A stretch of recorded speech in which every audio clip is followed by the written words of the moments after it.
was born the color of midnight. She looked nothing like her family, not even a little, not even at all. Mama was the color of dawn, Baba the color of dusk, and Mish, her sister, was the color of high noon. Hardly anyone at school looked like Sulwe either. People gave her sister Mish pet names like Sunshine and Ray and Beauty. People gave Sulwe names like Blackie and Darky and Night.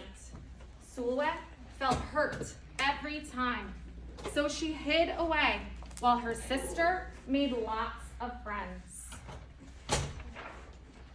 Sulwe dreamed of being the same color as her sister.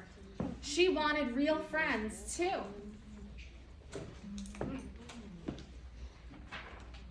So she got the biggest eraser she could find and tried to rub off a layer or two of her darkness. That hurt. She crept into Mama's room and helped herself to her makeup. Oh no, she would hear about this from Mama. Sulwe decided to work from the inside out and ate only the lightest, brightest foods. With a stomach ache, she went to bed early and turned to God for a miracle. Dear Lord, why do I look like midnight when my mother looks like dawn? Please make me as fair as the parents I'm from. I want to be beautiful, not just to pretend. I want to have daylight. I want to have friends. If you hear me, my Lord, and would like to comply, may I wake up as bright as the sun in the sky.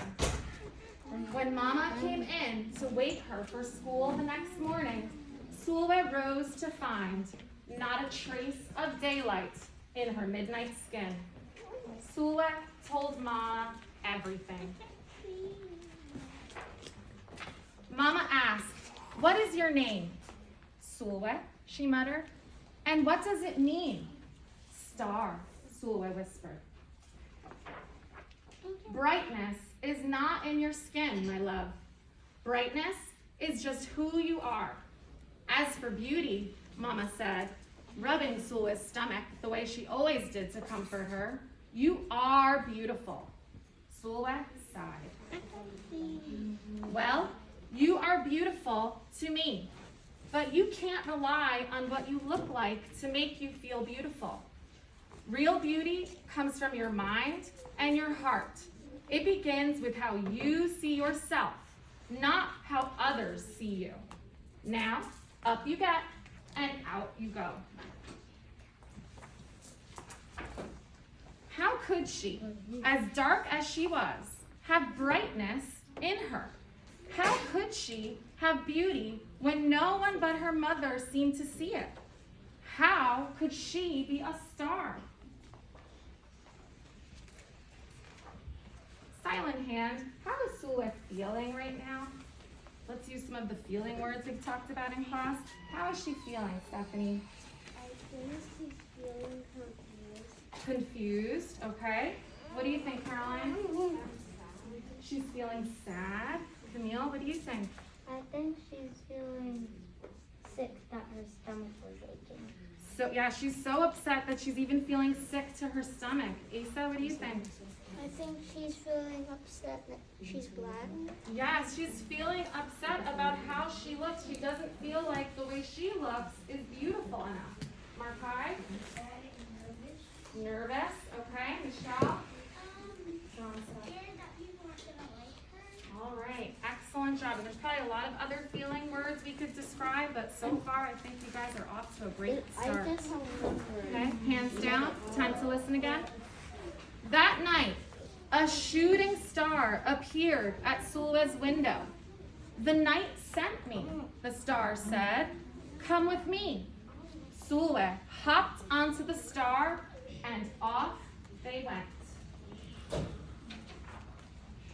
Long ago, at the beginning of time, said the star, there was night and day, and they were sisters.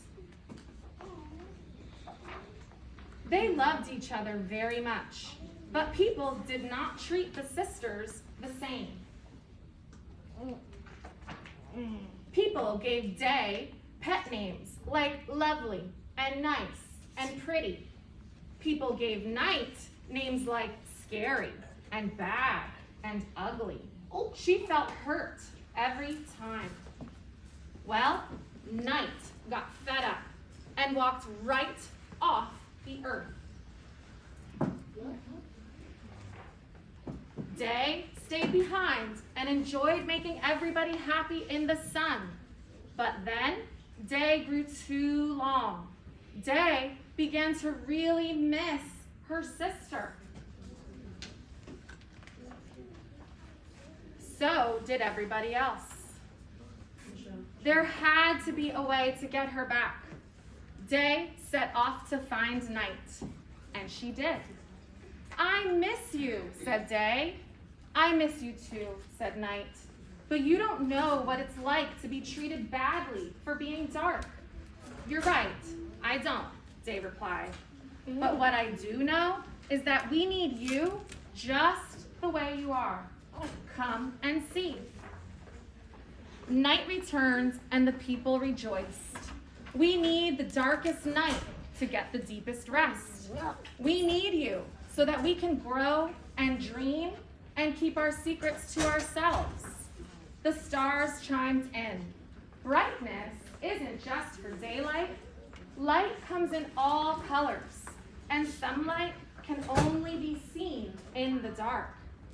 While day had a golden glow, with night, everything had a silver sheen, elegant and fine. Day told her sister, when you are darkest is when you are the most beautiful. It's when you are most you. Could it be that night did not need to change? Not even a little? Not even at all? Now that night and day were back together, a little bit of night returned to day in the form of shadows, and a little bit of day returned to night in the form of moonlight. They were inseparable from that moment on and promised to celebrate the brightness in each other, whether people chose to see it or not. You see, the star explained, we need them both on their sunniest day and their darkest night, and every shade in between. Together, they make the world we know, light and dark, strong and beautiful. Sulwe rose the next morning, beaming. There would be no hiding anymore. She belonged out in the world, dark and beautiful, bright and strong. And if she ever needed a reminder of her brightness, she could look up at the sky on the darkest night to see for herself. Sulwe felt beautiful inside and